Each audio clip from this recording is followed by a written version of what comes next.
Número 15. A vida na floresta e as tradições de caça. Muito antes de rodovias, arranha-céus e cidades modernas transformarem grande parte do mundo, os ancestrais do povo Nagan já dominavam um modo de vida que dependia inteiramente das florestas ao seu redor. Escondidas entre as montanhas acidentadas que se estendem pelo nordeste da Índia e noroeste de Mianmar, densas selvas serviram tanto como proteção quanto como fonte de sustento para inúmeras gerações. Ainda hoje, embora muitas comunidades Nagan tenham adotado a educação moderna, a tecnologia e o cristianismo, a floresta continua desempenhando um papel vital em sua cultura, tradições e vida cotidiana. Para os estrangeiros, essas florestas podem parecer selvagens, perigosas e quase impossíveis de atravessar. Árvores gigantes bloqueiam a luz do sol, densos bambuzais criam barreiras naturais, e inúmeros rios e encostas íngremes tornam as viagens extremamente difíceis. No entanto, para o povo Nagan, essa paisagem desafiadora sempre foi seu lar. Desde a infância, muitos moradores aprendem a interpretar a floresta como se fosse um livro aberto. Um galho quebrado, uma pegada incomum ou o chamado distante de um pássaro podem revelar informações valiosas sobre a vida selvagem nas proximidades. Durante séculos, a caça nunca foi vista como um esporte ou um passatempo. Em vez disso, era uma necessidade para a sobrevivência. Antes que supermercados e meios modernos de transporte chegassem às colinas, os animais selvagens forneciam uma importante fonte de proteína para famílias que viviam em aldeias isoladas. Os caçadores aventuravam-se profundamente na floresta em busca de javalis, veados, macacos, porcos-espinhos, galinhas da selva e muitos outros animais nativos dessas montanhas. Cada expedição de caça exigia paciência, trabalho em equipe e um conhecimento extraordinário da natureza. Diferentemente dos caçadores modernos equipados com tecnologia avançada, os caçadores Nagan tradicionais confiavam em habilidades transmitidas de geração em geração. Eles observavam o comportamento dos animais, memorizavam rotas migratórias, estudavam as mudanças sazonais, aprendiam a mover-se silenciosamente pela vegetação densa sem assustar suas presas. As armas tradicionais refletiam as necessidades práticas da vida nas montanhas. Lanças, facões conhecidos localmente como daus, arcos artesanais, flechas e, posteriormente, armas de fogo fabricadas localmente tornaram-se ferramentas essenciais de caça. O dão, em particular, continua sendo um dos símbolos mais reconhecidos da cultura Nagan. Ele não é utilizado apenas durante a caça, mas também na agricultura, na construção de casas, na abertura de trilhas na selva e na realização de diversas tarefas diárias. Algumas comunidades também desenvolveram armadilhas engenhosas capazes de capturar animais sem que os caçadores precisassem permanecer na floresta por longos períodos. Essas armadilhas demonstravam notáveis habilidades de engenharia, sendo cuidadosamente construídas com bambu, madeira, cipós e materiais naturais encontrados no ambiente ao redor. Cada armadilha precisava ser posicionada com precisão, levando em consideração os hábitos e os padrões de movimentação dos animais. A caça raramente era uma atividade individual. Em vez disso, frequentemente reunia grupos inteiros de homens. Antes de entrar na floresta, os caçadores mais experientes discutiam rotas, condições climáticas e possíveis perigos. Trabalhar em equipe aumentava muito as chances de sucesso e também oferecia proteção contra animais selvagens e o terreno difícil. As próprias florestas nunca foram vistas apenas como recursos a serem explorados. As crenças tradicionais Nagan frequentemente encaravam a natureza com profundo respeito. Muitas aldeias acreditavam que certas montanhas, rios ou florestas possuíam significado espiritual. Antes de o cristianismo se tornar amplamente difundido durante os séculos XIX e XX, diversos rituais e cerimônias eram, por vezes, realizados antes de grandes expedições de caça, pedindo proteção e sucesso aos espíritos ancestrais. Curiosamente, a caça também servia como uma experiência educativa para gerações mais jovens. Os meninos frequentemente acompanhavam os caçadores mais velhos para observar as técnicas, em vez de participar imediatamente. Durante essas jornadas, aprendiam habilidades de sobrevivência que não poderiam ser ensinadas em uma sala de aula. Descobriam plantas comestíveis, ervas medicinais, fontes seguras de água potável, previsão do tempo, rastreamento de animais e navegação de emergência pela selva densa. As florestas também moldaram a arquitetura das aldeias Nagan. As casas eram tradicionalmente construídas com madeira, bambu, cana e palha coletados nas florestas próximas. Até mesmo as elaboradas esculturas encontradas nas casas tradicionais frequentemente retratavam animais encontrados durante as expedições de caça, refletindo a estreita relação entre os seres humanos e a vida selvagem. Hoje, no entanto, as tradições de caça mudaram significativamente. As leis de conservação da vida selvagem introduzidas pelos governos da Índia e de Mianmar agora protegem muitas espécies ameaçadas. O aumento da conscientização ambiental incentivou muitas comunidades na GAN a reduzir as práticas tradicionais de caça, especialmente a caça comercial. Diversas aldeias chegaram até mesmo a estabelecer áreas comunitárias de conservação, onde a caça é restrita para proteger a biodiversidade local. Apesar dessas mudanças, a caça continua sendo uma parte importante da identidade cultural de muitas comunidades na GAN. O conhecimento tradicional continua sendo transmitido por meio de histórias, festivais, demonstrações culturais e museus, preservando habilidades ancestrais sem necessariamente incentivar a caça excessiva. As gerações mais jovens estão equilibrando cada vez mais o respeito pelos seus ancestrais com os valores modernos de conservação.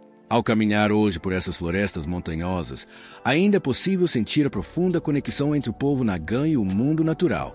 Cada trilha conta uma história, cada árvore guarda gerações de memórias, e cada montanha lembra aos visitantes que a sobrevivência aqui sempre dependeu da coragem, do conhecimento e de uma extraordinária compreensão da natureza. Número 10. Um estranho costume de caça na cultura Nagan. Entre as muitas tradições que fascinaram historiadores e viajantes, poucas são tão mal compreendidas quanto certos costumes cerimoniais de caça praticados por algumas comunidades Nagan. Embora histórias sensacionalistas frequentemente exagerem essas práticas, a realidade é muito mais complexa e profundamente ligada à identidade social, às crenças espirituais e às duras realidades da vida em sociedades montanhosas isoladas. Durante gerações, a caça representou muito mais do que simplesmente obter alimento. Um caçador bem-sucedido conquistava respeito em toda a aldeia porque suas habilidades demonstravam coragem, paciência, disciplina e responsabilidade. Em comunidades onde a sobrevivência dependia fortemente dos recursos naturais, essas qualidades eram consideradas essenciais para proteger as famílias e garantir o bem-estar de toda a aldeia. Uma tradição incomum encontrada entre vários grupos Nagan consistia em exibir os crânios, chifres, presas ou mandíbulas dos animais caçados durante expedições bem-sucedidas. Em vez de servirem apenas como decoração, esses troféus simbolizavam conquista, experiência e a contribuição do caçador para a comunidade. Eles eram frequentemente colocados dentro das casas de reunião da aldeia ou de edifícios cerimoniais, onde todos podiam vê-los. Para os estrangeiros, essas exibições podem parecer assustadoras. No entanto, dentro da sociedade tradicional Nagan, elas representavam honra e não crueldade. Cada troféu exposto contava a história de uma difícil jornada por florestas perigosas, exigindo habilidade excepcional e determinação. Servia como um registro visual de conquistas pessoais, semelhante a medalhas ou prêmios em muitas sociedades modernas. Certos festivais também celebravam as temporadas de caça bem-sucedidas. Os moradores reuniam-se para compartilhar alimentos, cantar canções tradicionais, realizar danças enérgicas e fortalecer os laços comunitários. A carne obtida durante caçadas importantes era frequentemente dividida entre as famílias, em vez de ficar apenas com um único caçador, enfatizando a cooperação em vez do ganho individual. Em algumas aldeias, costumes rigorosos determinavam quem podia participar das grandes caçadas. Os jovens frequentemente precisavam da permissão dos anciãos da aldeia antes de se juntarem aos grupos de caçadores experientes.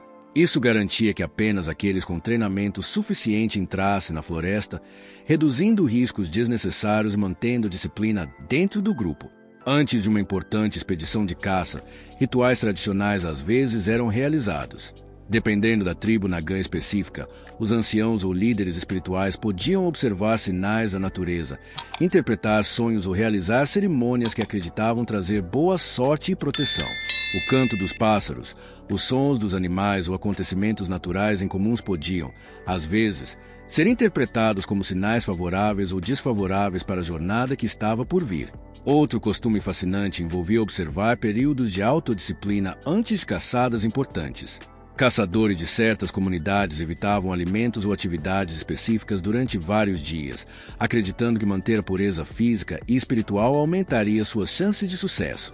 Essas práticas refletiam a crença de que uma caça bem-sucedida exigia não apenas força física, mas também concentração mental e respeito pelas tradições espirituais. Os cães também desempenhavam um papel importante em muitas expedições de caça. Cães de caça cuidadosamente treinados ajudavam a localizar animais, seguir rastros pelo cheiro e alertar os caçadores sobre perigos escondidos na floresta densa.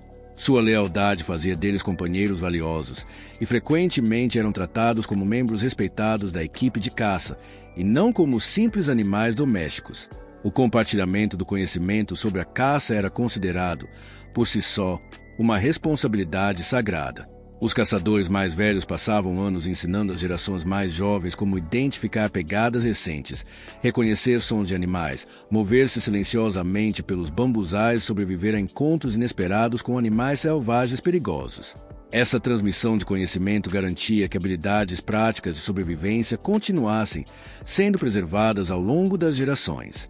É importante compreender que o povo Nagã não é uma única tribo, mas uma coleção de inúmeras tribos distintas, cada uma com sua própria língua, costumes, vestimentas, cerimônias e tradições.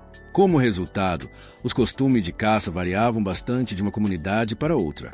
Práticas comuns em uma aldeia podem nunca ter existido em outra, tornando incorreto generalizar todo o povo Nagã sob uma única tradição. Hoje, muitos desses costumes sobrevivem principalmente como patrimônio cultural, em vez de fazerem parte da prática cotidiana. A educação moderna, os esforços de conservação, as mudanças no estilo de vida e as proteções legais da vida selvagem transformaram a forma como a caça é vista em toda a região. Atualmente, os festivais culturais frequentemente recriam cenas tradicionais de caça por meio de danças, músicas e narrativas, em vez de realizar verdadeiras expedições de caça. Para os visitantes, essas tradições oferecem uma rara oportunidade de compreender como as sociedades humanas se adaptaram a alguns dos ambientes montanhosos mais desafiadores da Ásia. Elas nos lembram que costumes que hoje podem parecer incomuns muitas vezes surgiram de necessidades práticas, das condições ambientais de séculos de experiência acumulada. Compreender essas tradições dentro de seu contexto histórico nos permite apreciar a notável resiliência e a riqueza cultural do povo Nagã, ao mesmo tempo em que reconhecemos como seu modo de vida continua evoluindo no mundo moderno. Número 5. Família, clã e crenças ancestrais. Para o povo Nagã, a família é muito mais do que simplesmente pais e filhos vivendo sob o mesmo teto. Ela é a base da identidade, da honra e da sobrevivência. Muito antes de governos modernos traçarem fronteiras pelo nordeste da Índia e pelo vizinho Myanmar, cada aldeia Nagã funcionava como um mundo independente, onde os laços familiares determinavam quase todos os aspectos da vida cotidiana. Uma criança nascida em uma família Nagã herdava não apenas um nome, mas também gerações de história. Cada família pertencia a um clã maior, e cada clã carregava histórias de ancestrais lendários, guerreiros corajosos, caçadores respeitados e sábios líderes da aldeia. Essas histórias eram transmitidas dos avós aos netos ao redor das fogueiras ao entardecer, garantindo que cada nova geração compreendesse exatamente de onde vinha. Ao contrário das sociedades modernas, onde as conquistas individuais muitas vezes vêm em primeiro lugar, as comunidades tradicionais Nagã acreditavam que a honra de uma pessoa refletia sobre toda a família. Um caçador corajoso elevava o prestígio de seus parentes. Um ancião respeitado trazia honra ao clã. Da mesma forma, ações vergonhosas podiam afetar a reputação de várias gerações. As famílias tradicionalmente viviam em grandes casas de madeira construídas com troncos e bambu. Várias gerações frequentemente compartilhavam a mesma residência, criando relações próximas entre avós, pais, filhos, tios e primos. Os anciãos desempenhavam um papel especialmente importante, atuando como professores que transmitiam os costumes tribais, a história oral, os conhecimentos agrícolas e as tradições espirituais. O casamento nunca foi visto apenas como a união entre duas pessoas. Em vez disso, representava a união de duas famílias inteiras e, muitas vezes, de dois clãs importantes. Antes de um casamento, as famílias analisavam cuidadosamente a origem, a reputação e as tradições de ambos os lados. O casamento fortalecia alianças, incentivava a cooperação entre os clãs e garantia a paz dentro da comunidade. Em muitas tribos Nagã, a vida comunitária era construída sobre o apoio mútuo. Quando alguém construía uma nova casa, os vizinhos se reuniam para ajudar a cortar madeira, preparar o bambu e concluir a construção juntos. Durante a época da colheita, aldeias inteiras trabalhavam lado a lado nos campos antes de celebrar com grandes banquetes comunitários. Nenhuma família deveria sobreviver sozinha. As crianças começavam a aprender suas responsabilidades desde cedo. Os meninos frequentemente acompanhavam os pais nas florestas para caçar, limpar terras agrícolas ou aprender ofícios tradicionais, enquanto as meninas aprendiam tecelagem, preparo de alimentos e administração da casa com as mães e avós. No entanto, essas funções variavam consideravelmente entre as diferentes tribos Nagã, cada uma preservando seus próprios costumes únicos. O respeito pelos ancestrais formava uma das crenças espirituais mais profundas da sociedade tradicional Nagã. Muitas comunidades acreditavam que seus ancestrais continuavam observando as gerações futuras, protegendo a aldeia e influenciando a prosperidade, as colheitas e a saúde. Por causa dessa crença, a história da família era tratada com extraordinário respeito. Os ancestrais eram lembrados por meio de histórias, canções, cerimônias tradicionais, rituais sagrados realizados durante importantes festivais comunitários. Em vez de livros escritos, a história vivia na memória. Cada ancião tornava-se uma biblioteca viva, preservando séculos de conhecimento tribal que, de outra forma, poderiam ter desaparecido para sempre. Muitas aldeias também acreditavam que certas montanhas, florestas, rios e pedras possuíam significado espiritual por estarem ligados às lendas ancestrais. Esses lugares eram tratados com respeito e frequentemente associados a histórias que explicavam como o clã se estabeleceu pela primeira vez na região. Ainda hoje, apesar da ampla difusão do cristianismo entre o povo Nagã, o respeito pela herança familiar continua incrivelmente forte. A educação moderna, as cidades e a tecnologia mudaram a vida cotidiana, mas muitos Nagas continuam mantendo fortes laços familiares, honrando a história de seus clãs e preservando com orgulho sua identidade cultural única. Talvez essa profunda ligação com a família explique porque o povo Nagã conseguiu preservar suas tradições apesar de séculos de mudanças políticas, influência colonial e modernização. Sua maior herança nunca foi a riqueza, sempre foram as pessoas. Número 1. Identidade do clã e leis consuetudinárias sagradas. Muito antes de constituições escritas ou sistemas jurídicos modernos chegarem às montanhas de Nagala, o povo Nagã já vivia de acordo com um sofisticado sistema de leis consuetudinárias que governava praticamente todos os aspectos da vida. Essas regras não escritas não eram impostas pela polícia ou pelos tribunais, mas por algo ainda mais forte: a honra coletiva, a responsabilidade do clã e a autoridade dos respeitados anciãos da aldeia. Para os Nagas, a identidade do clã era uma das partes mais importantes da existência de uma pessoa. Um clã era muito mais do que uma família extensa. Ele representava ancestralidade, responsabilidade social, memória histórica e conexão espiritual. Cada clã possuía suas próprias histórias, símbolos, tradições e obrigações herdadas que haviam sido preservadas por incontáveis gerações. No momento em que alguém se apresentava, os outros frequentemente queriam saber não apenas seu nome, mas também sua aldeia e seu clã. Essas informações estabeleciam imediatamente relações, responsabilidades sociais, regras de casamento e até amizades ou alianças tradicionais com outros clãs. Um dos princípios mais respeitados dentro da sociedade tradicional Nagã era que a lei consuetudinária pertencia à própria comunidade. Cada aldeia funcionava quase como uma república independente. Os conselhos das aldeias, compostos por anciãos experientes, resolviam disputas, distribuíam terras, protegiam as florestas, organizavam festivais e mantinham a paz. Ao contrário de muitos sistemas jurídicos baseados apenas na punição, a lei consuetudinária enfatizava a restauração da harmonia dentro da comunidade. Se surgissem conflitos envolvendo terras, gado, casamento ou propriedades, os anciãos ouviam atentamente todos os lados antes de chegar a uma decisão destinada a restaurar o equilíbrio, em vez de simplesmente declarar vencedores e perdedores. Essas leis consuetudinárias também regulavam os territórios de caça, as práticas agrícolas, a herança e as responsabilidades comunitárias.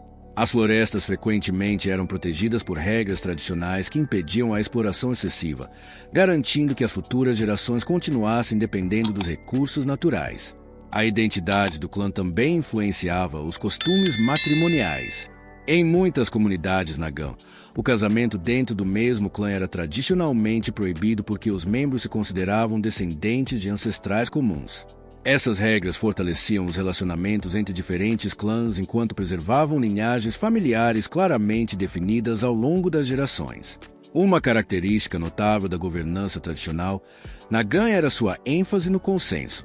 Em vez de depender inteiramente de um único chefe, muitas aldeias incentivavam longas discussões entre os anciãos, até que as decisões refletissem os interesses da comunidade em geral. Esse sistema ajudava a manter a unidade mesmo durante períodos difíceis. As leis consuetudinárias sagradas também governavam cerimônias, festivais, rituais de colheita, resolução de conflitos e relações com aldeias vizinhas. Quebrar esses costumes era considerado não apenas uma ofensa pessoal, mas também uma violação contra toda a comunidade e contra a sabedoria herdada dos ancestrais. Embora os estrangeiros frequentemente se concentrassem exclusivamente na prática histórica de caça às cabeças das tribos Nagan, essa prática representava apenas um pequeno capítulo de uma civilização muito maior e mais complexa.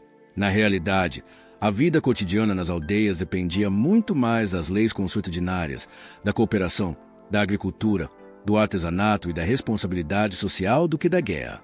Durante o período colonial, os administradores britânicos frequentemente se surpreendiam ao descobrir quão eficazmente muitas aldeias Nagan governavam a si mesmas sem reinos centralizados ou grandes exércitos permanentes. Cada aldeia possuía suas próprias instituições estabelecidas, liderança respeitada e tradições jurídicas profundamente enraizadas que haviam evoluído ao longo dos séculos. Hoje, muitos aspectos da lei consuetudinária Nagan continuam existindo ao lado da estrutura jurídica moderna da Índia, especialmente em questões relacionadas à posse tradicional de terras, à administração das aldeias, herança e práticas culturais.